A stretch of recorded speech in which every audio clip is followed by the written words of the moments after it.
Hello, my name is Kerry Arth, and this is just a short little video, and it will be short this time, honest, I promise, talking about Wake the Dead, Tooth and Claw, and Forgebane, because all three of those boxes are now gone. They are no longer available. To be honest, in the case of two of those, I'm not actually that surprised. The case of Forgebane, Forgebane lasted a lot longer than I thought it would. I have to admit, I made the assumption that when the Cryptek was released, in fact, no, that's not fair. I made the assumption that when the actual Armiger Knight was released in its own box, we would no longer see Forgebane as available. It would just be removed. Although I really liked Forgebane, I really liked the idea of it, the execution of it, the concept of it. Admech versus Necron was a really cool matchup and so much more interesting than just the bog standard power armor versus Xenos, or power armor versus Chaos. It did retroactively somewhat feel like a delivery mechanism for the Armiger Knight. Yeah, the amount that you save by buying it compared to buying all the stuff separately was significant. Very significant.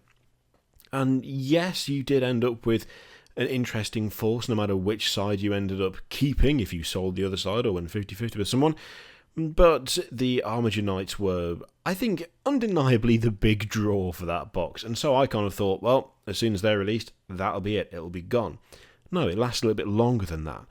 Tooth and Claw, I'm not that surprised that it's gone, and that's because we know that the Genestealer Cults Codex is pretty much imminent. It's on the way. In fact, that box disappearing could be a very good indicator that we are going to see that codex very soon. Much sooner than later. There are units in Tooth and Claw, or there were units in Tooth and Claw now, that, of course, were brand new. Games Workshop will want to take those out of that box. They will want to make it so that there's actually a fully fledged release for the Genestealer Cults Codex. There's Look, I'm going to try and say the name of the units, but I can't 100% remember them, and I couldn't pronounce them to begin with. There's was it the Abominant, the Abomination thing, and the Aberrants, whatever they are. I couldn't pronounce it even if I could remember the actual name, so really there's no hope for me. You have those two units in that box. There's the bikes, there's the quad bike, there's the 6 special characters now. If you include the 3-armed gunslinger, it's going to be a kill team release, but also a 40k release. There's quite a bit of stuff coming out for Genestealer Cults. They've done pretty well out of this, a damn sight better than most of the other Xenos factions, and obviously you don't want to include a bunch of that in a big box with a massive discount. They will want to separate all of that out so it's available separately, and essentially make you pay full price for it, which you can say is a bit crappy, but is also completely inevitable. You don't want to slap a massive discount on a brand new Codex release, I don't think, anyway. So, to be honest, that's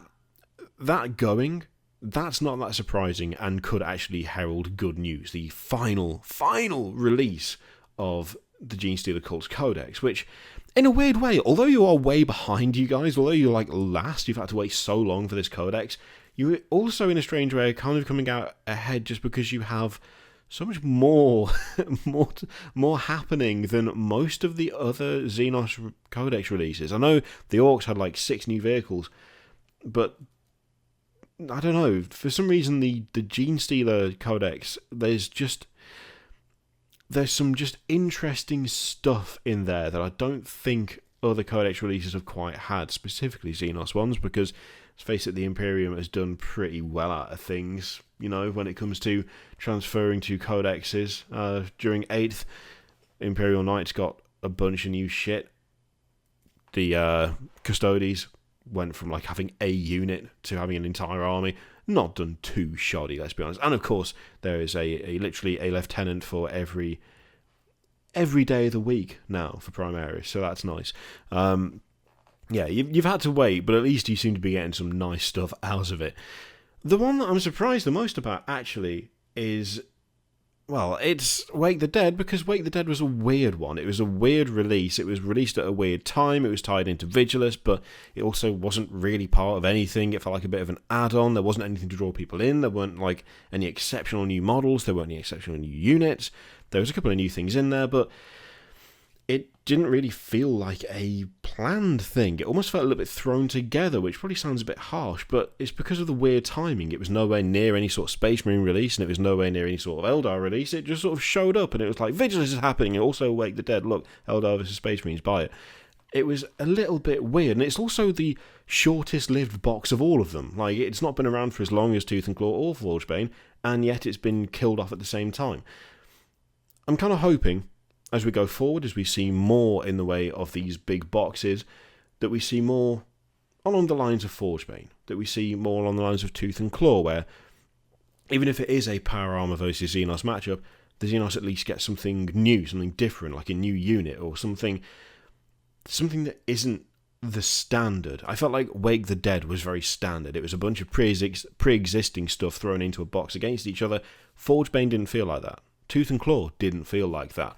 So even though they're all gone, I'm really hoping that as we start to see more being released, they are more in line with the more interesting of those three boxes.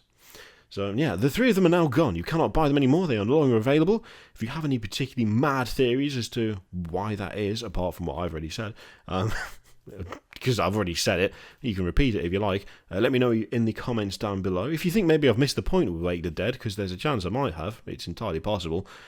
Again, let me know in the comments down below.